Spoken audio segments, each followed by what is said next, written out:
Smell బాగోపోయినా taste బాగుంది. వాడు తాగుతాడే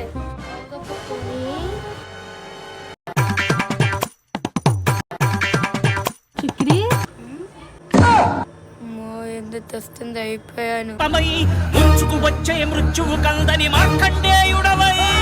ఎందుకు అది అంత ఎర్రగా ఉంది? జ్యూస్ కాదు, నీకోసం ప్రేమ అల్లం వెల్లుల్లి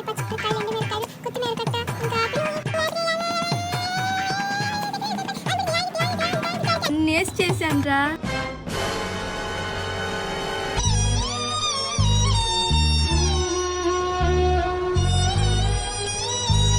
ఎందుకు రా వణుకుతుంది?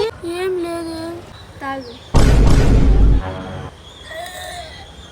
ఆ సమయంలో గంగ చంద్రముఖిగా మారడం నే గమనించాను.